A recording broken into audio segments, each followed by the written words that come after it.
يا رحمن يا رحيم. 8:43 a.m. exactly. We are now joined by Anjuli Maistry, a senior attorney, Equal Education Law Center, and we are looking at the issue around the Equal Education uh, Law Center having supported the Department of Education initially not to publish the matric results. We've heard differently now, and let's hear what Anjuli Maistry has to say on behalf of the Equal Education Law Center. Very good morning to you. Welcome to the program. Thank you very much. Okay, so we've now heard that the matric results will now be published. I'm kind of wondering, why did the Equal Education initially support the decision not to publish the matric results? Has this got to do with the Poppy Act? Exactly. So the Equal Education Law Centre's foremost concern was the privacy and the dignity of the learners involved, some of who we have to point out are children at the time that the results are being publicly published. And so I think it's important to acknowledge that the former system in which learners could be identified when their matric results was being published violated the privacy and dignity of the learners, and for many learners also affected their well-being and their mental health and caused significant distress. But to the extent that the court might have found a way to balance and protect those interests against the public interest in ensuring the oversight of the Department of Education, we don't have an immediate issue with that. Okay, when you talk about causing these young learners a significant amount of distress, I kind of hear what you're saying there, because every year without fail, very, very sadly, after the matric results are published, we invariably hear about one or two matric learners having committed suicide simply because of the shame, the utter uh, feeling of hopelessness that they feel if they haven't passed matric or if they haven't had good enough results. So I should imagine that's one of the key issues as well at stake here. Exactly. And to the extent that that feeling is exacerbated by knowing that the results are publicly available for anybody to look at in the newspaper, that isn't a good thing. And that also violates privacy and dignity, which are fundamental and core human rights belonging to those learners. And they feel so shameful, they feel so hopeless, they feel so useless at the fact that either, their name didn't appear, which indicates that they hadn't passed, or the results were not good enough. It's not a good feeling. We know how emotionally vulnerable they are at that stage and age of their lives. Let's look at the ruling. How is that going to protect these young lives, very especially those that haven't done well? What is going to happen now when the results get published? Uh, is it a situation where just a registration number will be published and no names at all? Yes. So in order to comply with Poppy, while at the same time ensuring that the public has information available to it about how matric learners are doing and therefore how the Department of Education is doing, the results won't be published with very obvious identifiers anymore, such as names or identity numbers like they were in the past. And it will only be published now with exam numbers, which only learners will have access to. And so only learners will be able to look in the newspaper and see their results, and nobody else knows that if they look at an exam number, that exam number belongs to this person.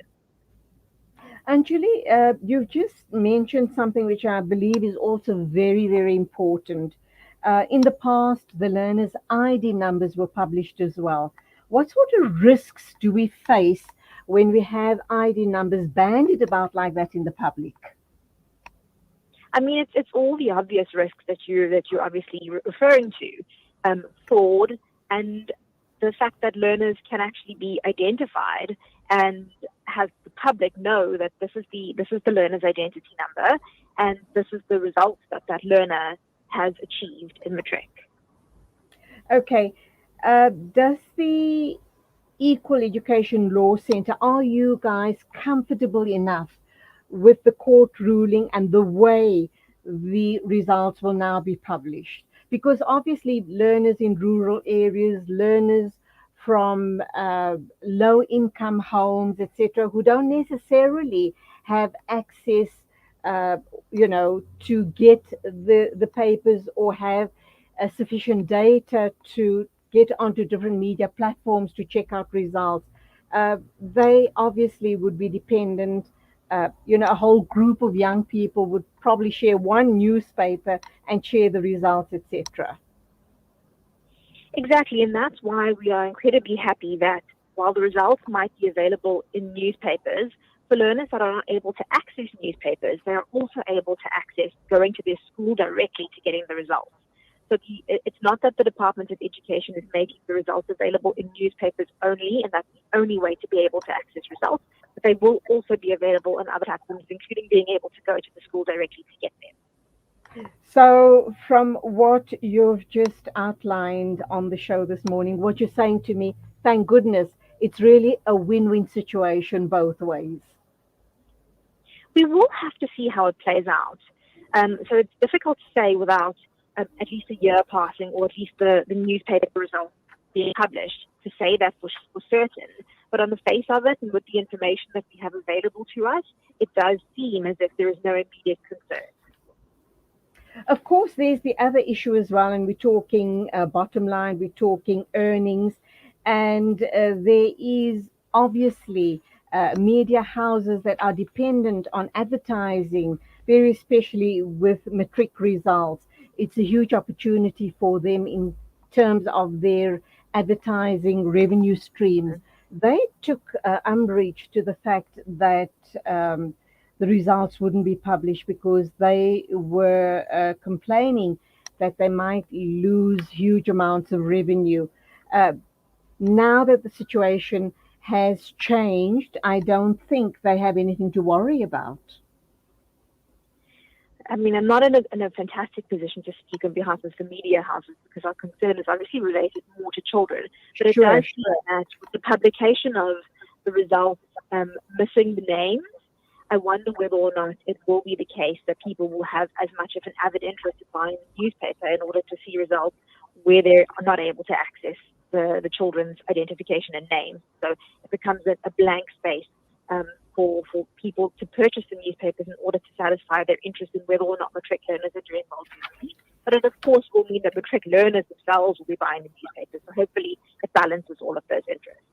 Absolutely. So it's really a wait and see how successful or how viable this route is going to be going forward. But for now, I am thankful. It does seem to be somewhat of a win win situation. But as you've said, let's wait and see how it pans out. Senior attorney at the Equal Education Law Center, Anjuli Maistry, thank you indeed for your input on the show this morning. Thank you. 8:52 exactly. In a minute or two, we are going to be talking to Dr. Tsepo Moloi. He is a researcher at the Almas Rui Center for Higher Education at UJ. Stay tuned. This is News and Views right here on Salam Media.